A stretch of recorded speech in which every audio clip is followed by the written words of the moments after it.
What's up, everyone? Welcome to Fantasy. We are into week number 3.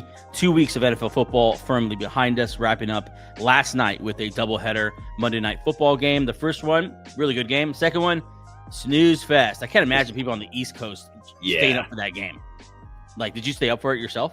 Yeah, and honestly, I stayed up to watch it just for the novelty of being able to watch a football game at like 9:45 p.m. Yeah. That was pretty cool. Like kids are asleep, my wife's in the bed, I'm upstairs just chilling watching football, like while the house is shut down. So that was something cool that I really don't get to experience a lot. Yeah, Chargers took care of the Raiders, and then a good one between the Bucks and the Texans. Yeah. Why am I weird on that? Because they're just so forgettable, especially in fantasy circles. Oh, man. Yeah. We'll talk about that.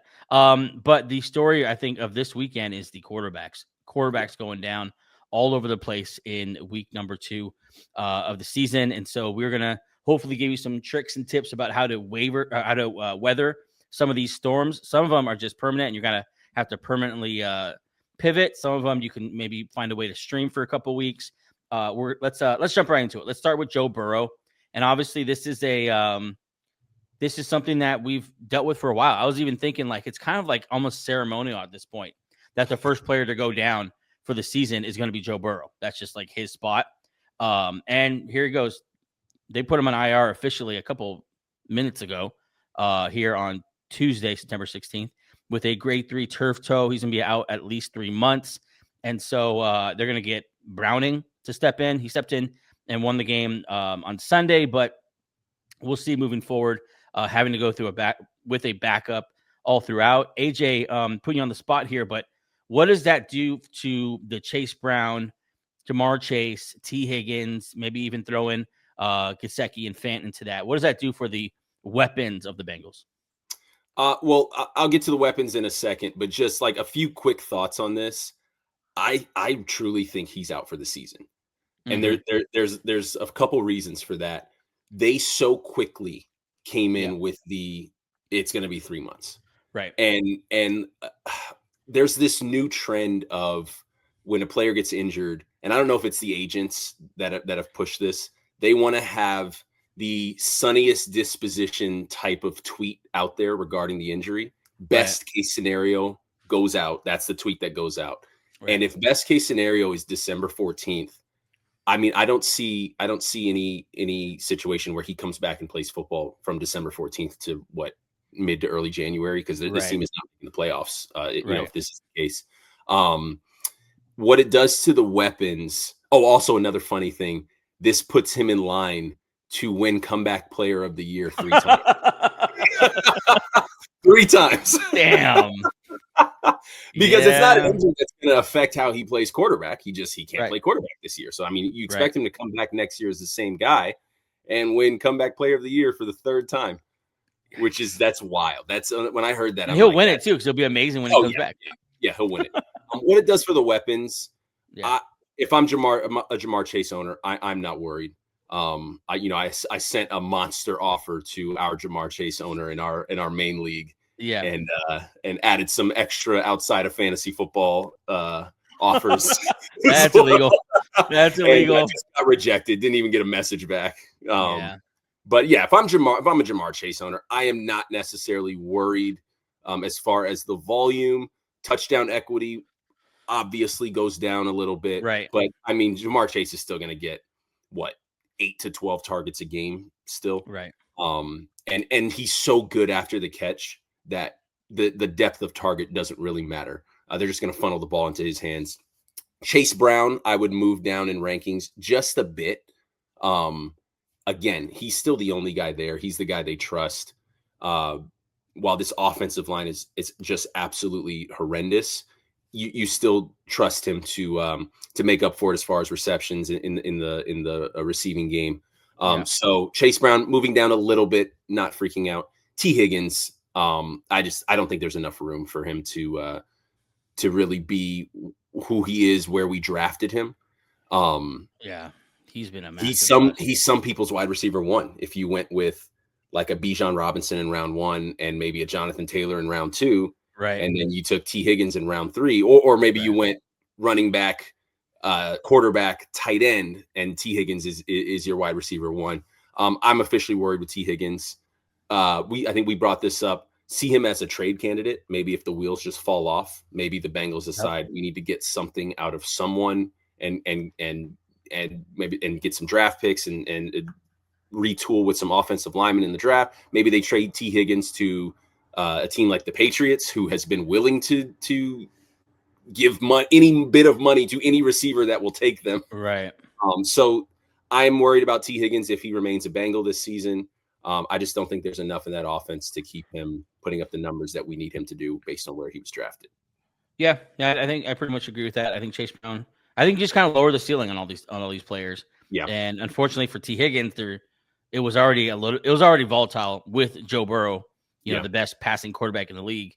And so Jake Browning is a good quarterback. I think he's like Geno Smith level type guy. And so I think he'll be able to feed Jamar Chase. I agree with you. I don't think he'll be able to keep T. Higgins afloat. Maybe the tight ends get a little bump here with Jake Browning not being as good down the field and aggressive as Joe Burrow is. Like Joe Burrow is amazing. But I still see them being behind a lot. So there's gonna be some volume here, just not the upside that Joe Burrow brings to these guys. I think Jamar Chase, like wide receiver one, is probably out of reach now. It happens every year. Every year. In our mock draft, you guys hosed me for taking Bijan number one over Jamar Chase. Yeah. And I didn't have an explanation for it, but it just happens. The number one guy never repeats. Wide open again. It might be. I mean, I don't want to get too far down this road, but like CeeDee Lamb, maybe. Okay. I'm trying to think who other receivers are going off right now. Could be Puka, CD. Puka, yeah. Yeah. There'll be a new one this year. It never always is. Quick on Joe Burrow. Grade 3 turf toe this year. Torn wrist ligament, missed the season 2023. MCL sprain 2022. Dislocated pinky 2021. And torn ACL, MCL, PCL, and meniscus in 2020. The injuries are stacking up for Joe Burrow. And in a dynasty league, I'd move him. You can't keep dealing with this. It just tanks your season. Yeah. Every time. I'm not sure the person in our league who has Joe Burrow, has he had him through all these injuries? Because that's 3 tank seasons. So he acquired him after his ACL, MCL. Okay. Made a trade, traded Aaron Rodgers for Joe Burrow right on time. Right. He had him during the dislocated pinky season, which was the wrist was 2 seasons 2021. ago. The wrist was 2023, yeah. Wrist was 2023. He actually made the championship that year. Yeah. I beat him. But then he has him through this now. And yeah, like you said, it just tanks your season. Yeah. Especially if you're in a dynasty. Because if you're in a dynasty league, you have Joe Burrow, he's probably your absolute guy at the quarterback position. Right. So yeah, it's just. And some of these leagues only have 1 or 2 keepers. Right. So maybe they're holding on to Burrow or something. But anyways, in a dynasty league, I'd look to move him. He's still young enough. He's still sexy enough where people are going to probably pay a lot. And, it's interesting that we get so concerned about having these running quarterbacks and they're going to get hurt and all that. And these throwing quarterbacks get hurt just as much, just as much. But we got to move on here. Joe Burrow is kind of the big name, so I wanted to touch that real quick. Jaden Daniels, PCL, grade 1. I think he's probably going to miss the Raider games. If he isn't, I think he should. And Marcus Mariota stepping in for him. I'll just give you a sit start, or give me a projection like a wide receiver 1, wide receiver 2 flex projection for the weapons I'll throw at you. Deebo Samuel. He's a wide receiver. What's that? If Mariota plays, I'm saying. Oh, okay. Honestly, the Deebo stuff he is a huge part of this offense. I don't change. I'm starting Deebo. Yeah, like a low end wide receiver too. Yeah.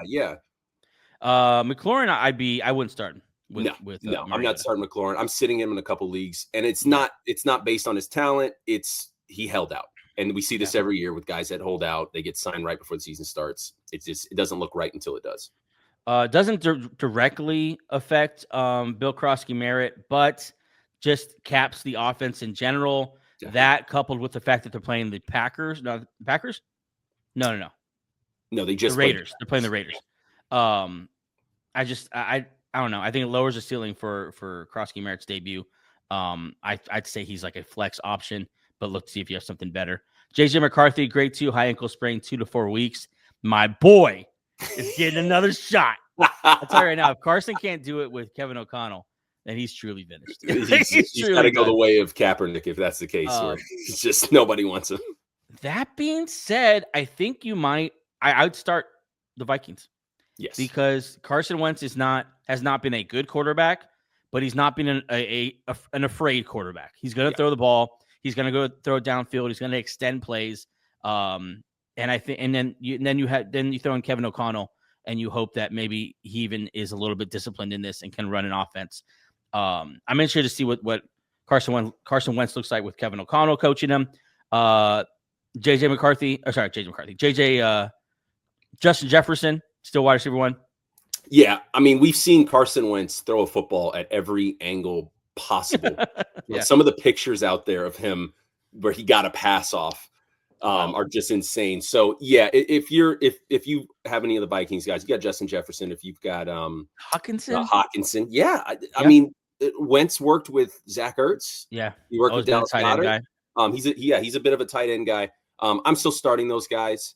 And honestly, I'm not worried about the volume because, like you said, Carson Wentz is a madman. Brock Purdy, grade 2 turf toe. He missed this past Sunday. Mac Jones stepped in. They won. They have I forgot who they're playing this week, but it's another easy game. I think they're playing the Cardinals. Another easy game. They have such a soft, tushy schedule. But Brock Purdy's going to be out a couple weeks. I wouldn't mind starting Mac Jones in a spot. There's not a lot of great options out there. And there's a lot of backups out there. And so I don't mind Mac Jones. I think he's going to be efficient. I think he's going to take care of the football. And I think with Christian McCaffrey on your team, you could always hope for a couple check down touchdowns. Justin Fields, your boy, concussion. Yeah. What Jets are you starting? We've really climbed the mountain and come back down on this one. Yeah. A week ago, we were feeling amazing about the Jets. Honestly, I don't know if this changes too much how I look at Breece Hall and Garrett Wilson. Breece Hall is a little, I mean, take week 2 for what you want to take it as, but he's increasingly showing up to be their guy.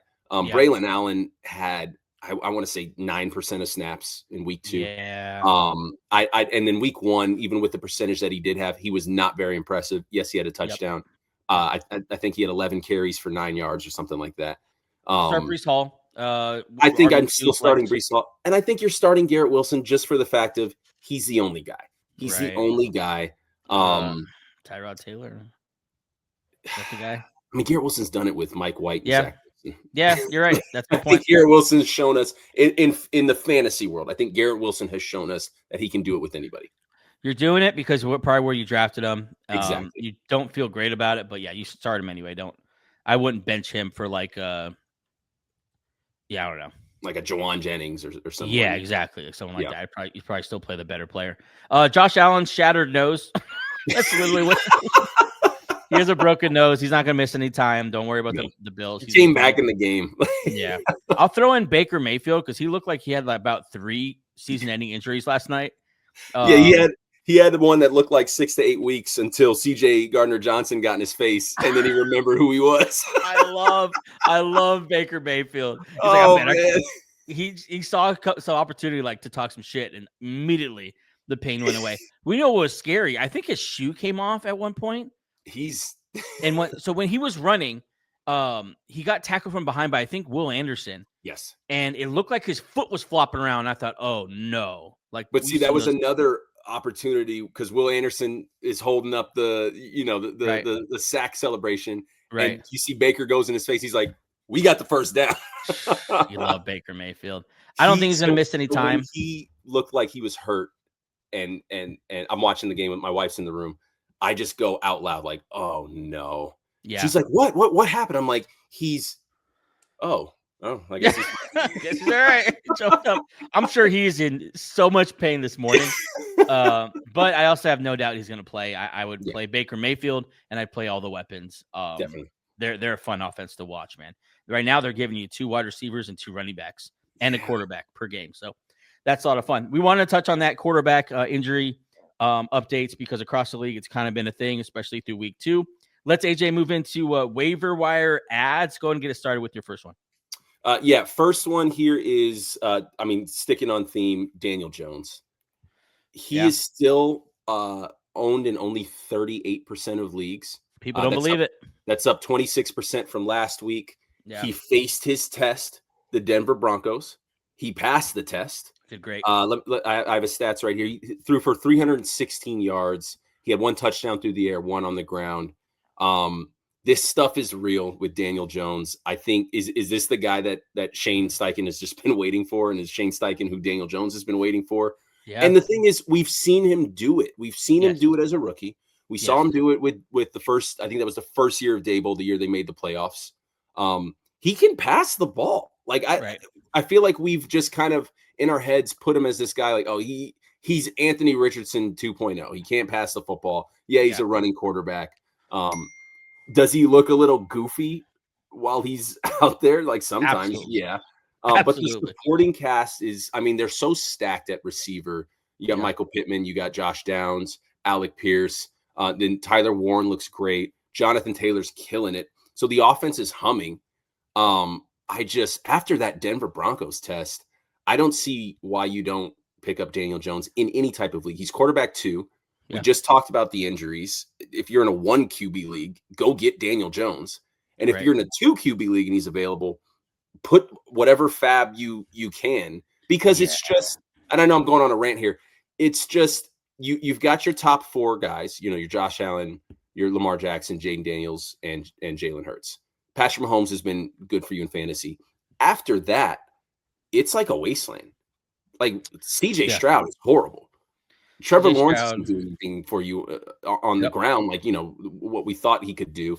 It's just quarterback has been rough so far. So Daniel Jones, if he's out there, go grab him. Yeah, I agree. Also, 3 rushing touchdowns in 2 weeks. Yeah. That'll help as well. And I don't see that stopping. That's always been part of his game. And I think with these quarterbacks, like we saw it with Darnold, we saw it with Mayfield, we see it with all these guys who resurrect their careers. It takes a while to get the stink of their original team off them. So it's going to take a minute to get that giant stink off Daniel Jones. And that's an opportunity for you because he's probably either available or if someone did pick him up, they're maybe not in love with him because it's Daniel Jones. I'd go grab him. I think he's this year's Baker Mayfield, a quarterback that you can just set it and forget it. He's never going to kill you. He's going to win you some weeks. I like Daniel Jones a lot this week. I really like him. I'm starting this week. Yeah, I would too. I didn't know you got him. Son of a bitch. You got him, huh? TrophySmack.com. Fantasy football isn't about winning. It's about showing off when you do. That's why we've teamed up with TrophySmack.com. They've got championship trophies, belts, rings, draft boards, even loser punishments. All the stuff that makes your league unforgettable. And the best part, you can now support the show while upgrading your league. Just hit the link in the description of this podcast and grab something from Trophy Smack today. So don't settle for weak bragging rights. Go big, go bold, and make sure your fantasy league's champion looks like a legend. Check out TrophySmack.com. Link is right there in the description. My first one is Elic Ayomanor. Yeah. And this one we've talked about off camera a bit. And it's someone that I've tried to find a way to sneak onto my roster. And I just didn't have a spot for him. And I didn't prioritize him. And that may have come back to bite me because a team was very smart and snuck him onto their roster before this weekend. And that might be a guy that you be able to at least get some flex usage out of. And just to have a rookie wide receiver with an arrow up type outlook is always nice to have. Strong week 1, even better week 2. High snaps, 73%. Back-to-back games with 6+ targets, approaching a 25% target share, which is like wide receiver 1 type stuff. And then the most Tennessee wide receiver fantasy points so far. He is the guy there that Cam Ward is looking to. I don't know if you saw it yesterday, but Cam Ward who's also balling out. Like Cam Ward might be a guy that you sneak onto your bench as well. Not a bad option there. But he had an amazing cross-body throw into the corner of the end zone, hitting Ayomanor in stride. It was a fantastic play, and he's just been that guy for Cam Ward. I would pick him up, stick him on your bench. I don't know if I'm starting him yet, but the Titans are going to be throwing the ball a lot. And so I think this guy can be their wide receiver one. Calvin Ridley's not grabbed that spot in 2 years now, and someone's going to grab it eventually. It may be this guy. I'd grab him. Yeah, I don't think the Calvin Ridley thing is ever going to happen. No. I mean, we saw it in Jacksonville. We thought he was going to explode. I think that was 2 years ago. I think, and you had him in our dynasty league, and it was like nobody could go get him. Like you were so bullish on Calvin Ridley. I don't think he's a wide receiver one. No. Especially after what we've seen the last 2 weeks. I think this is a great pickup. This may be the last, not maybe. This week is the last chance to get him because I think he's gone. I dropped him already. I drop him already. I'm talking about Ayomanor. I think this is the last week. Yes. To get him. He's not going to be available if you don't get him this week. I mean, this is going to be the only Titans receiver I'm holding, or tight end. Absolutely, he's the only guy that belongs on a roster. You can also roster Tony Pollard as well, but this is the only receiver I'm rostering for sure. You got another one? Yeah. So when it comes to waiver wires, and this week isn't like the sexiest week of waiver wire pickups, but I like to try to jump ahead, especially if I've got a spot that I don't mind dropping. I like to try to jump ahead, get a guy maybe a week or two early. Quick story: in the 2023 season in our dynasty league, I picked up Trey McBride off a whim. 2 weeks later, the breakout happened. I remember 2 weeks later, they either cut or traded Zach Ertz, and Trey McBride just went ballistic for the rest of the season. Ever since, yeah. So I try to get ahead of the game. A guy I'm looking at here is LA Rams running back Blake Corum. Okay. He didn't have like the most eye-popping stat line this past week. He had 5 rushes for 44 yards and a touchdown. 8.8 yards per carry. The snap percentage went up week 1 from 17% to 30% last week. I think that snap share is going to continue going up. I think this is going to be a bit more of a shared backfield. They've talked about it all offseason, how they want to get more guys involved. Kyron Williams cannot possibly continue with this 88% snap share that he's been commanding. Yeah, he's not a big guy. He's not a big guy. They drafted Blake Corum to be a part of this offense. Sean McVay just goes on and on about him, especially after this past week. He's getting goal line carries. He's just a good running back. I mean, he was so dynamic at Michigan. We were hoping for like the Cowboys. If he was a Cowboy last year, I mean, he would have been going in like the second or third round in redraft leagues. He would have been going like between Ashton Genty and Omarion Hampton this year.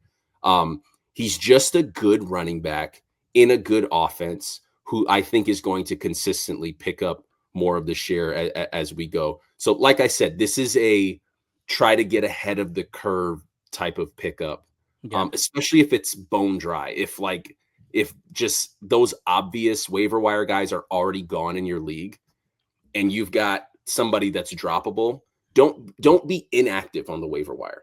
Take a flyer on somebody who looks like they could possibly have a pathway. Yeah, drop your third or maybe even second tight end and go grab someone with with some upside here. Yeah, I like Blake Corum. I was listening to an interview of Sean McVay. I don't know if you mentioned this or not, and he was saying he wants to split closer to 35-65, which is a hell of a lot more than it's been in the past. And so it seems like he's slowly getting more and more of this offense and also a high value handcuff. If someone were happening to Kyron, he immediately would become a top 12 running back for me. He's available in 86% of leagues. That's wild. So he's wild. I'm going to say this name again because y'all didn't listen last week. Still available in only rostered in 27% of leagues. Harold Fanin Jr. No one's picking him up. I don't know. It's the Browns stink. I don't know if it's because Njoku's there or because of Flacco, but 12 receptions and tight end 7 in his first 2 games as an NFL football player. Like tight ends usually take a minute to get going. This guy's hitting the ground running and could take over the starting job already from Njoku. 12 receptions in the first 2 games as a rookie tight end. You watch him. He passes the eye test. He looks athletic. He looks strong. He looks fast. He looks like someone who could be a mismatch problem in the middle of the field and maybe even potentially further down the field targets. And it's just I don't understand the roster percentage here with tight end being so volatile, and especially this year. Who are your set it forget it tight ends? Right. There's two of them maybe. It would someone like this, and kind of like to echo what you just said. If you have, I don't know, some if you have, trying to think of a tight end that people would roster just because if you have David Njoku, yeah, on your bench, drop him and go pick up Harold Fanin. There's a much bigger upside. And if AJ just told the story of when he went and just on a whim in a very similar situation picked up Trey McBride. Listen, there's a vet there that it's potentially blocking him. Yeah. You got the super athletic young tight end behind him, kind of similar to Njoku and Fanin. Go pick him up, and that can lead to big rewards for you. That I gave 2. Did you get 2 already? Yeah. Well, I'll comment on that on Harold Fanin. Yeah. 12 receptions in your first 2 NFL games is insane. Like we remember Kyle Pitts' rookie season. Kyle Pitts had an awesome rookie season. It took him 4 games to get 12 receptions. Yeah. Like that's and yeah, if it's you have to look at these clear pathways. It may not happen this week. It may not happen next week. It may not happen until week 8. But there's a clear pathway for him to be the guy here in this offense. Especially in dynasty leagues. I mean, what are you doing? Yeah. Go pick up this guy. I want to mention a couple guys real quick, and you comment on it. I want to throw a couple more quarterbacks out there just because of everything going on. Yeah, definitely. I would go and try to buy low on Justin Fields. I think with the terrible game, the concussion, he might be pretty cheap. I think whoever had him most likely was kind of like wavering on him anyway, like kind of hoping, but still like nervous about him. Go throw an offer out for Justin Fields. I think when nothing's changed. This is who he is. He's going to go. He's going to get hurt sometimes. And when he plays, he's going to give you a chance to win every single week. Another guy is Jake Browning. Look back on what he was like the first time Joe Burrow went down. 5 of 8 of his starts when Joe Burrow went down in 2023, I believe, was 18 points or more. And I think 3 of those were 25 points or more. So I think with those weapons, Jake Browning is good enough to have some big weeks. He might be a good streaming option. Maybe if Jaden Daniels is down for you this week, or Brock Purdy was one of your guys, I would take a look at Jake Browning. And then 2 rookie running backs that if they're available on your waiver wire, go pick them up or send some trade offers out for them. Bill Croskey-Merritt, he's about to take over that backfield with the injury to Austin Eckler. I think that's going to work, especially when Jaden Daniels gets back. Might take a second to cook. And then Quinshon Judkins. If you're watching yesterday, he started for the Browns. He got 10 carries, 13 touches. He looks the part. He looks like he's going to be the next running back in this Stefanski offense, which is built for a running game. I'd go pick him up, and I wouldn't be afraid of Sampson. I wouldn't be afraid of who's the other Ford. And interesting enough, I think right away he's going to get more volume than a lot of the top rookie running backs that went way before him in the draft. Talking about Marion Hampton, talking about RJ Harvey. I think he's going to get more volume than all those guys. And if you picked him up in your draft, kudos to you. I traded for him after ours, and I feel good about that. But any other names you want to throw out there, AJ? Well, off of what you just said, this rookie running back class has been very disappointing so far. I know we're only 2 weeks in, but geez, I mean, Ashton Genty, Omarion Hampton, we saw them against each other last night. I mean, Omarion Hampton, I didn't even notice him on the field. Yeah. And Najee just looks better at this point. Yeah. And you brought up RJ Harvey, who Sean Payton just hates for some reason. Yeah. And Caleb Johnson, who Arthur Smith hates for some reason. This rookie running back class so far, long season. And don't really, I wouldn't even judge a rookie off of their full season until after the bye. If you take a look at the data, rookies tend to get it together after the bye week. Ladd McConkey was that guy last year. BTJ was that guy last year. Right. After the bye week, they kind of put things together. Maybe it just takes that extra week of preparation to kind of get them on on the proper schedule week to week, to where they don't feel like they're trying to catch up. But yeah, the rookie running back class has not been impressive. So Quinshon Judkins could emerge as the guy from this class. Even on this Browns team, could still emerge. Ashton Genty, I want to remind you of the prediction I had before the season.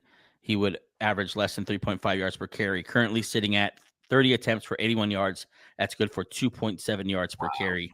Wow. Ashton Jetty, you feel bad for him. It's a Saquon Barkley on the Giants situation. He's just constantly getting hit in the backfield. I mean, Saquon was incredible his rookie year, though. I think he was the number one fantasy scorer his rookie year.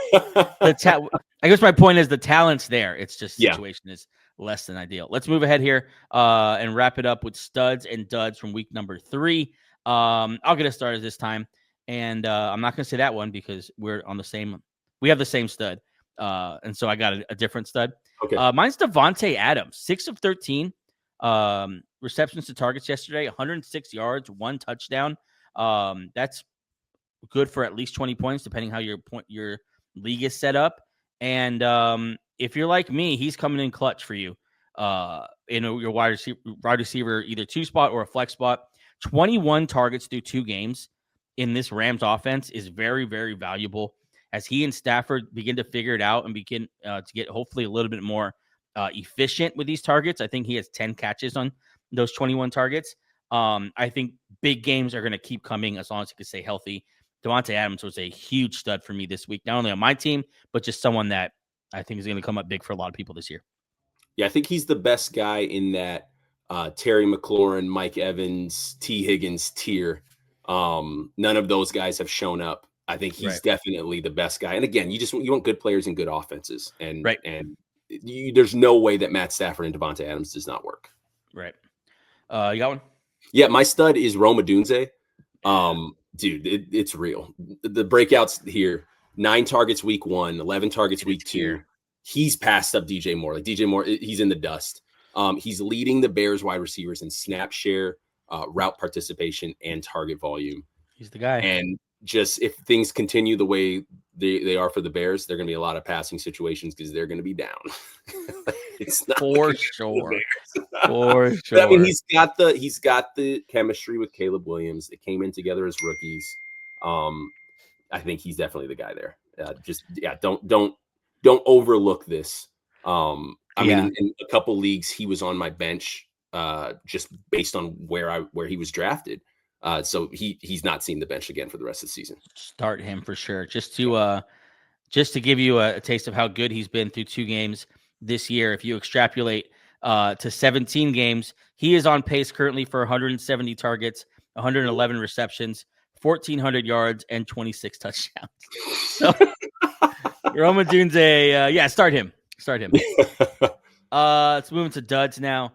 I'll go ahead and get it started here, and that's Ladd McConkey, man. I think if you drafted Ladd McConkey, a lot of people draft him to be your wide receiver 1. At very worst, he's your wide receiver 2. I have him as a wide receiver 2 in one of my leagues, and I was so excited to have him. But the addition of Keenan Allen and the emergence of Quinton Johnson has buried McConkey.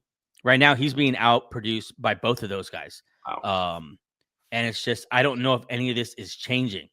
Justin Herbert seems like he is confidently throwing the ball down the field. Maybe people start to play a shell defense on them and make them run the ball moving forward. But for now, Justin Herbert's throwing the ball down the field, and Quinton Johnson's catching the ball for now.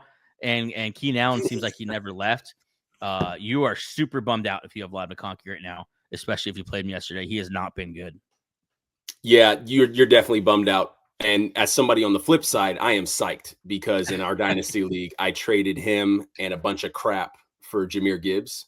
Yeah. And I am thrilled about that. And all offseason, I've been like, oh man, dude, is Ladd going to be like a top 5 wide receiver? I mean, he has the talent, but like you said, Keenan Allen looks better than he looked his last year with the Chargers. Like Keenan Allen looks like he's in his prime again. And like you said, for now, Quinton Johnson is catching the football, and he has 3 touchdowns on the season. Should be 4. He dropped a touchdown pass in week 1. They have two clones right behind him in Trey Harris and the Lambert Smith, whatever his name is. Like they have 2 other guys who are going to play that role. And it's just, I think the days of scheming the football to Ladd McConkey are gone.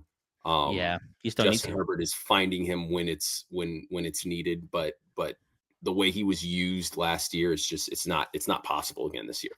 Rough. You got a dud? Not a high ceiling player either. Like there's not going to be those boom weeks where he scores 2 touchdowns.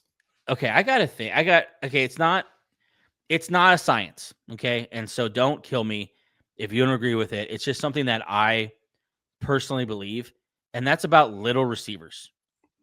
Little receivers as your wide receiver one just always scare me because bigger receivers are just easier to throw to. They're easier to target in the red zone.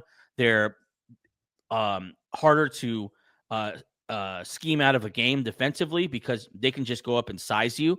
Yeah. I just to me, I always get nervous with little receivers as my wide receiver one. I don't like that's for that reason I traded Garrett Wilson this offseason. I didn't pursue Ladd McConkey very strongly. I like to have bigger receivers that are a little bit more game plan and matchup proof, and just throwing it out there. We saw it yesterday with the Houston Texans. They tried their hardest to get Nico Collins in the end zone for about 4 plays in a row there. Yeah, where he caught the pass, got stopped at the 1. Then they scored a touchdown. Wasn't with Nick Chubb. I forget who scored the touchdown. But then, no. They tried for 3 plays to throw him the football, or 2 plays to throw him the football. Then on the 2-point conversion, they just tried to get him the football. Didn't happen. But you just see it. He's 6'4". They know he's our best chance of getting in the end zone here. Right. You're not going to see that type of attempts for a Ladd McConkey. No, you might get one like in motion to the flat look or something like that. It's just harder to scheme a guy like that open. A lot of things have to go right, but that's my dud for this week. Well, and that's a perfect segue into my dud, who is the polar opposite of Ladd McConkey in every way. You put those guys next to each other to somebody who doesn't know and says they play the same position in football, they'd be shocked. I'm going with AJ Brown. I'm so worried here. Yeah. We all saw the opening game. He didn't get a target until the waning minutes of the 4th quarter. Week 2 comes around. All we hear all week is they're going to get him more involved. Okay, great. 8 targets, 5 catches, 27 yards. And it's just the routes they have him running. It's either a go route, it's a 5-yard dig, or a slant. Yeah. So the routes aren't great. The ball's not being schemed to him. And then he also had a hamstring injury in training camp, which I think we all just overlooked because he's AJ Brown and he's a specimen. Right. Like, I have him. When I heard about the hamstring injury, I'm like, whatever. In my head, I was like, that's fake. That's rest. It's not real. that's for rest. Yeah. But I think that's the hamstring injury is contributing because he just doesn't look right. When he had that one catch against the Cowboys, that little like an 8-yard out or like a comeback, he caught the ball and then continued to run backwards for like 6 yards out of bounds, almost like he was trying to like gingerly catch himself and not plant too hard. He just doesn't look right. He doesn't look athletic this year. And I really think the hamstring injury is more than what was reported. And then situationally, the Eagles aren't changing. They're conservative this year, very game managery. And it's not pretty football, but for so long as it's winning football, it's not going to change. Yeah, I mean, 18-1 in the last 19 games and throwing a Super Bowl in that. There's not. I wouldn't change either. I wouldn't change either. And they're pissing off the entire league with the tush push and all that. And it's just that's who they are right now. And it's not, let Jalen Hurts cook time, which I thought it might be this year. Just to we all thought it would. It's gone the opposite direction. Yeah, they said no. They just doubled down on who they are, and they honestly, that's probably the right call. Yeah, because they just keep winning games. AJ Brown's tough. I hope it's the injury. I hope it's not a fall off. I think he's 28, 29 now, something like that. I don't think he's 28. I don't think it's a fall off. I think it's just a combination of the injury and this offense is not going to. Right. He's a down the field type receiver, and we just have not seen that so far in this offense. Again, small sample. It's only been 2 games, but and this has happened before. Yeah. Well, they'll have periods of time where these guys are barely catching the ball. That's just not part of their offense. And then they'll explode and they'll right the ship and everything's fine. So I wouldn't panic on AJ Brown just yet, as far as like, definitely you're panicking for sure. Yeah. But as far as like dropping, if you can trade him for something that's going to be a little more consistent. Oh no, you're definitely not going to drop him, but it's hard to, you're not going to sit him in your starting line. It's hard. Let me tell you why it's hard to start him though, because do you want to play the game where you guess which week is the week? Like if you're fortunate I think he's still that guy. If you're fortunate enough though to have drafted, like, let's say you got Jackson Smith and Jigba in like the 4th, and maybe a Rome Odunze in the 9th. Yeah. You know, and you hit on your running backs. There's a decision you have to make there. Like, do I want to guess if this is the week, or do I want to go with Jackson Smith and Jigba, who might finish the season with over 200 targets? Hey, I can say it. Might finish the season with 200 targets. Yeah. It sucks because of where we drafted him. I have an honorary dud from this week. And it's a name that I haven't heard anyone really bring him up this week, and he was pretty disappointing. It's Marvin Harrison Jr. 4.7. Yeah. 4.7 fantasy points, 5 targets, just 2 catches for 27 yards.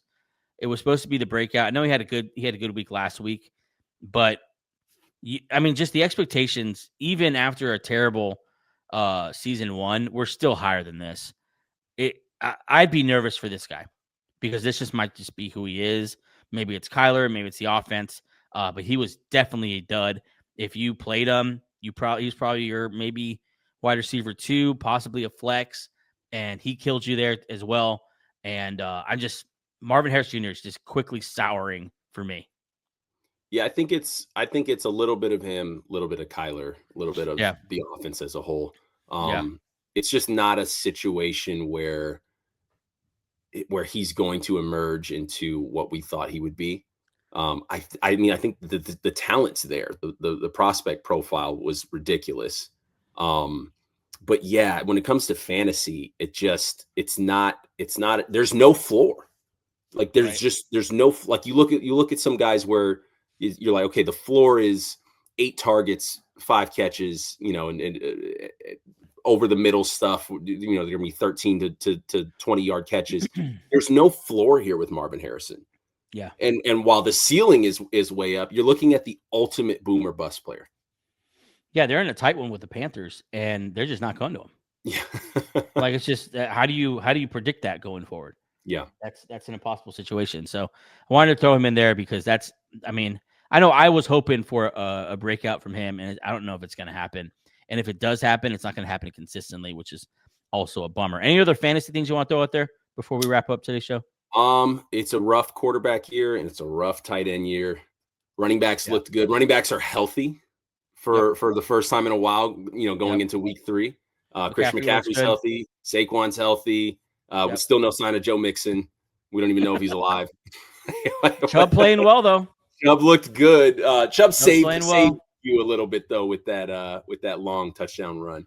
With the screen pass from it. Yeah, it's a nice year for running backs. Davante Receivers Williams balled out in week 2, though. Those top guys, Puka, Amon-Ra, like receivers balled out. So, week 3, we're already struggling at QB and tight end. I can't believe we're going to week 3 already. Yeah. I think we got Bills and Dolphins Thursday night. Yep. And then it's for real. And then on to week number 3. So it should be a fun week number 3. That is Fantasied week 3 waiver wire edition. Also do some other stuff in there with the quarterbacks and the studs and duds. For AJ, for me, that's Fantasy this week. We'll be back later this week. And then, of course, catch us on Sunday morning, or catch AJ on Sunday morning for a last-minute injury updates, sit starts, question answer. If you have your questions, throw them on Twitter, throw them on Instagram, throw them wherever you get them, or show up live and throw them in the chat that day, and AJ will get to as many of those as he can. AJ, see you, man. All right, see you. This was fun.